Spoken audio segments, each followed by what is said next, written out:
Hello friends, welcome to our channel तैयारी ओपीडिया। मैं आज आपके साथ हूँ मध्य प्रदेश सामान्य ज्ञान की जो हमारी जिलेवार जानकारी की सीरीज चल रही थी, उसका एक नया जिला लेकर जिसका नाम है बड़वानी। यदि आप हमारे चैनल पर नए हैं तो चैनल को सब्सक्राइब कर लीजिए, बेल आइकन को क्लिक कर लीजिए, जिससे कि हमारे आने वाली सारी वीडियो आप तक पहुँच सके। जैसा कि आपको पता है, हम इंदौर संभाग के सभी ज़िलों के बारे में पढ़ रहे थे और आपको पता है कि इंदौर संभाग के अंदर 8 ज़िले आते हैं और हमने लगभग 7 ज़िले इंदौर संभाग के पढ़ चुके हैं। आज हम पढ़ेंगे इंदौर संभाग का लास्ट ज़िला। ऐसे करते हुए हम सभी संभागों के पूरे 52 ज़िलों को डिस्कस करेंगे। तो आज हम देखते हैं बड़वानी को। ठीक है, निमाड़ का पेरिस कहा जाने वाला बड़वानी। तो ये याद रखिए, ये क्वेश्चन बहुत इंपॉर्टेंट है, बहुत बार पूछा जाता है कि निमाड़ का पेरिस किसे कहा जाता है। तो निमाड़ का पेरिस कहा जाता है बड़वानी को। याद रखिए, ये जिलेवार जानकारी आपके मध्य प्रदेश से रिलेटेड, एमपी से रिलेटेड जितने भी एग्ज़ाम होंगे सबके लिए बहुत ज़्यादा इंपॉर्टेंट है, क्योंकि एग्ज़ाम में जो जीके के क्वेश्चन आते हैं वह थोड़े से टफ रहते हैं। तो इसलिए आपको सभी ज़िले को अच्छे से डीप में पढ़ना बहुत ज़रूरी है। तो निमाड़ को क्या कहा जाता है, बड़वानी को क्या कहा जाता है? निमाड़ का पेरिस कहा जाता है, जो कि इंदौर संभाग के अंदर आता है। ठीक है, बड़वानी जिले को पश्चिमी निमाड़ खरगोन से, ठीक है, जो बड़वानी जिला था उसको पश्चिमी निमाड़ या फिर पहले जो खरगोन था उससे विभाजित करके 25 मई 1998 को बनाया गया था, एक नया जिला घोषित किया गया था। तो ये आपको याद रखना है कि जो बड़वानी जिला ये कब बना, तो 1998 25 मई। तो ये याद रखिएगा, कहाँ से अलग करके बनाया गया? पश्चिमी निमाड़ से इसको अलग करके बनाया गया। बात कर लेते हैं इंदौर के अंदर कौन कौन से ज़िले आते हैं। तो इंदौर के अंदर इंदौर, धार, झाबुआ, अलीराजपुर, खंडवा, खरगोन, बड़वानी और बुरहानपुर। तो हमने 7 ज़िले जो इसके पढ़ चुके थे। आज हम पढ़ेंगे 8वां ज़िला, जिसका नाम है बड़वानी। ठीक है, तो इंदौर संभाग क्षेत्रफल की दृष्टि से मध्य प्रदेश का दूसरा सबसे बड़ा संभाग है, ये भी आपको पता होना चाहिए। बात करते हैं बड़वानी ज़िले के इतिहास के बारे में। तो बड़वानी को खरगोन ज़िले से विभाजित करके 25 मई 1998 में बनाया गया था, ये मैंने आपको बता चुका हूँ। ठीक है, खरगोन ज़िले से अलग करके 1998 25 मई को इसको नया ज़िला बनाया गया। महाराष्ट्र से बड़वानी की सीमा लगती है। याद रखिए, बड़वानी ज़िला जो है वो महाराष्ट्र राज्य से, ज़िले से नहीं, महाराष्ट्र राज्य से इसकी सीमा लगती है। ठीक है, और यह कभी सिसोदिया वंश की राजधानी रहा। और जो जलवायु क्लाइमेट चेंजेस होते हैं, जलवायु परिवर्तन होता है, इसका प्रभाव इस ज़िले पे साफ देखा जाता है। ठीक है, अब बात करते हैं बड़वानी ज़िले का नाम बड़वानी क्यों पड़ा। तो ये भी बहुत इंपॉर्टेंट चीज़ है कि बहुत सारे लोगों को नहीं पड़ा होगा बड़वानी ज़िले का नाम क्यों। बड़ का मतलब होता है बरगद का पेड़। ठीक है, इस यहाँ पे जो बड़वानी ज़िला है, यहाँ पे बरगद के पेड़ों की अधिकता है, या फिर मैक्सिमम पेड़ किसके पाए जाते हैं? बरगद के पेड़ पाए जाते हैं। इसलिए जो बड़ है, बड़वानी शब्द का जो बड़ है उसका मतलब होता है बरगद का पेड़, और बानी शब्द का मतलब होता है बगीचा। तो ऐसा जिला जो कि बरगद के पेड़ों से चारों तरफ से घिरा हुआ है, ठीक है, उसको बड़वानी कहते हैं। तो ये याद रखिएगा, बड़वानी जिले को बड़ रद्यान या बड़ का बगीचा भी कहा जाता है। बड़ यानी होता है बरगद, इसी वजह से इस ज़िले का नाम बड़वानी पड़ा। और यहाँ पे सबसे इम्पोर्टेंट चीज़ एक बात और, कि बड़वानी ज़िले के 52 गजा में भगवान आदिनाथ की प्रतिमा भी स्थापित है। ये क्वेश्चन भी बहुत इंपॉर्टेंट है कि भगवान आदिनाथ की प्रतिमा किस ज़िले पे है। तो बड़वानी ज़िले के 52 गजा में, ठीक है, भगवान आदिनाथ की प्रतिमा है। बहुत ही इंपॉर्टेंट क्वेश्चन है, बहुत बार पूछा गया। फिर बात करते हैं तहसील के बारे में कि बड़वानी के अंदर कितनी तहसीलें आती हैं। तो आपको पता है बड़वानी के अंदर 9 तहसीलें आती हैं। डिस्कस कर लेते हैं कौन कौन सी है।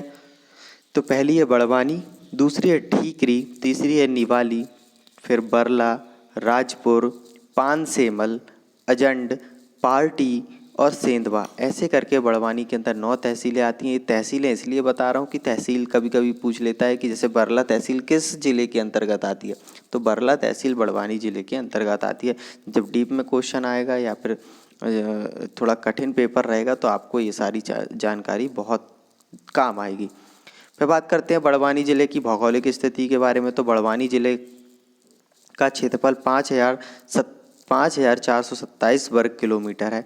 यह क्षेत्रफल की दृष्टि से मध्य प्रदेश का 30वां जिला है। तो ये भी याद रखिए, मध्य प्रदेश का क्षेत्रफल की दृष्टि से 30वां जिला बड़वानी। बड़वानी ज़िले की सीमा धार, खरगोन और अलीराजपुर ज़िले से लगती है। कितने ज़िले से लगती है? 3 ज़िले से लगती है, धार, खरगोन और अलीराजपुर, और एक राज्य से लगती है जो कि कौन सा है, महाराष्ट्र राज्य। ठीक है, तो महाराष्ट्र से भी बड़वानी की सीमा लगती है। फिर बात कर लेते हैं मिट्टियाँ एवं कृषि की। बड़वानी में कौन सी मिट्टियाँ पाई जाती है, तो बड़वानी में काले गहरे रंग की दोमट मिट्टी पाई जाती है, याद रखिएगा। कृषि यहाँ पर किसकी होती है, तो बड़वानी ज़िले में मिट्टी और जलवायु कपास की खेती के लिए उपयुक्त है।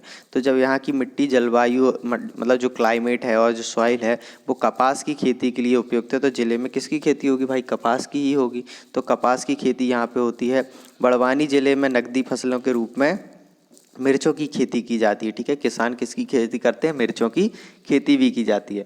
और बड़वानी ज़िले के राजपुर में मिर्च मार्केट लगता है। ठीक है, ये भी याद रखिए, मिर्च मार्केट कहाँ पे है, राजपुर बड़वानी में, ये भी इम्पोर्टेंट है। फिर चने का उत्पादन भी मुख्य रूप से बड़वानी में होता है। तो क्या क्या होता है, कपास, मिर्च मार्केट भी है और चना, ये सारी चीज़ें बड़वानी के अंतर्गत कृषि में आती है। फिर बात करते हैं बड़वानी ज़िले की प्रमुख नदियाँ। तो नर्मदा नदी बड़वानी ज़िले की प्रमुख नदी है। आपको पता होगा कि मध्य प्रदेश की जीवन रेखा नर्मदा नदी को कहते हैं। मध्य प्रदेश की सबसे लंबी नदी नर्मदा नदी। आपको यदि पता है कि इसकी लंबाई कितनी है तो हमें कमेंट करके बताएं, कहाँ से निकलती है ये भी बताएं। नर्मदा नदी मध्य प्रदेश की सबसे बड़ी और देश की 5वीं सबसे बड़ी लंबी, आगे वाली लाइन में लिखा है कि मध्य प्रदेश की सबसे बड़ी नदी और पूरे देश की 5वीं सबसे बड़ी नदी है, कौन सी, नर्मदा नदी। फिर बात कर लेते हैं सिंचाई एवं परियोजना। तो इंदिरा गांधी नर्मदा सागर परियोजना, यह परियोजना प्रदेश के खंडवा के पुनासा में नर्मदा नदी पर स्थित है। तो ये भी याद रखिएगा, इंदिरा गांधी सागर परियोजना किस नदी पे है, तो नर्मदा नदी पे है सागर परियोजना। ठीक है, नहीं तो कई लोग कुछ भी दूसरी नदियाँ लगा देते हैं, इसको भी एक क्वेश्चन आता है। तो नर्मदा नदी पर निर्मित है और इस परियोजना से बड़वानी खरगोन जिला लाभान्वित होते हैं। इंदिरा गांधी नर्मदा सागर परियोजना पुनासा में है, खंडवा पे नर्मदा नदी पर, ये आपको याद रखना है।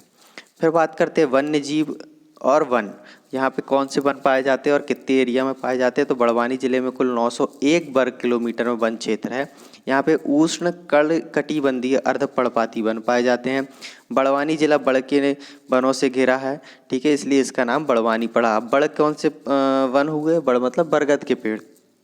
यहाँ के वनों में भालू, हिरन, तेंदुआ, नीलगाय, लकड़बग्गा आदि देखने को मिलते हैं। ठीक है, फिर बात करते हैं खनिज एवं संपदा की। तो बड़वानी जिले में कैल्साइड खनिज बड़वानी जिले में कुछ हिस्से में कैल्साइड खनिज पदार्थ पाया जाता है।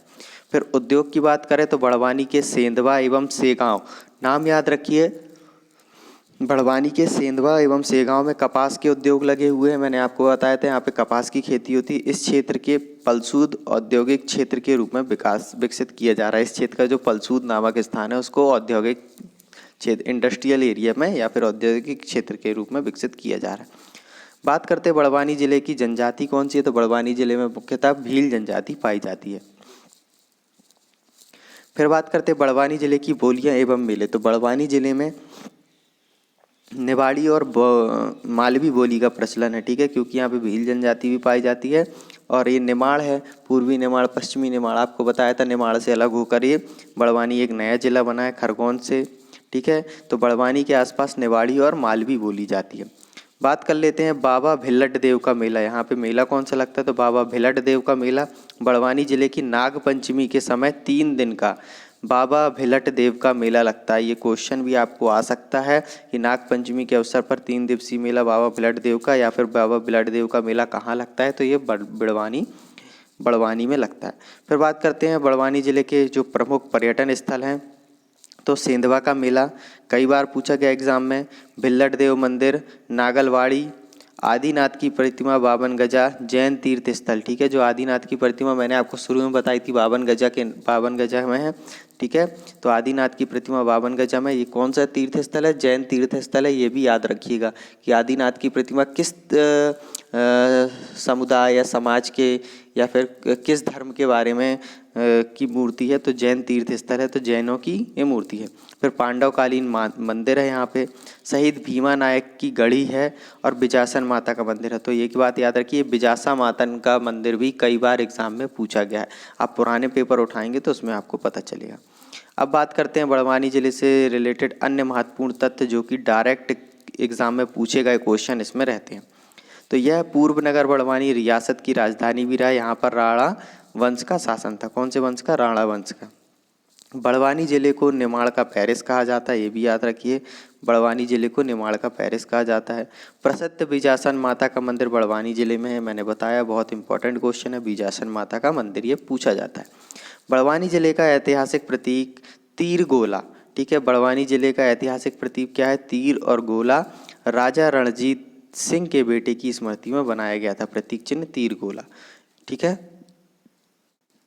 फिर सेंधवा महाराष्ट्र की सीमा पर टोल प्लाजा है जो मध्य प्रदेश के सबसे अधिक राजस्व प्रदान करता है। ये बहुत इंपॉर्टेंट चीज़ है कि सेंधवा जो है महाराष्ट्र की सीमा पर एक टोल प्लाजा है जो कि पूरे मध्य प्रदेश में सबसे अधिक राजस्व प्रदान करता है। ये बहुत इंपॉर्टेंट है, ठीक है।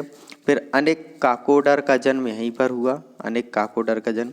फिर बात करते हैं 52 गजा चुलगिरी में भगवान आदिनाथ की विश्व की सबसे लंबी 52 फुट की मूर्ति है, ठीक है। 52 फुट की भगवान आदिनाथ की मूर्ति है। कहाँ पे है? 52 गजा बड़वानी में, ठीक है। ये जैन तीर्थ स्थल है। बड़वानी में जैन संत कुंभकर्ण और इंद्रजीत ने निर्माण कराया था। किसने? कुंभकर्ण और इंद्रजीत ने इसका निर्माण करवाया था। फिर बात करते हैं सर्वाधिक लाल मिर्च का उत्पादन भी बड़वानी जिले में होता है, ठीक है। इसके लिए एक मार्केट भी है, मैंने आपको बताया हूँ। चावल अनुसंधान केंद्र कहाँ पे है? बड़वानी में है। बड़वानी जिले में भी चावल अनुसंधान केंद्र है। और बड़वानी जिले से राष्ट्रीय राजमार्ग NH3 गुजरता है। तो ये सारी जानकारी जो अन्य महत्वपूर्ण तथ्य के नाम से यहाँ पे मैंने डाला हूँ, ये आपके लिए डायरेक्ट ऐसे ही क्वेश्चन एग्जाम में पूछे जाते हैं। ये था आज मध्य प्रदेश के इंदौर संभाग का 8वां जिला। आज मध्य प्रदेश का जो इंदौर संभाग है उसके सारे 8 जिले मैंने आपको बता दिए। वीडियो कैसी लगी आप कमेंट करके मुझे बता सकते हैं। यदि चैनल पे नए हैं तो चैनल को सब्सक्राइब कर लीजिए, बेल आइकन को क्लिक कर लीजिए, जिससे कि हमारी आने वाली वीडियो आप तक सबसे पहले पहुंचे। अगर वीडियो अच्छी लगती है तो दोस्तों के साथ ज़रूर शेयर कीजिए। Thanks for watching and keep learning with तैयारी ऑफ पीडीएफ।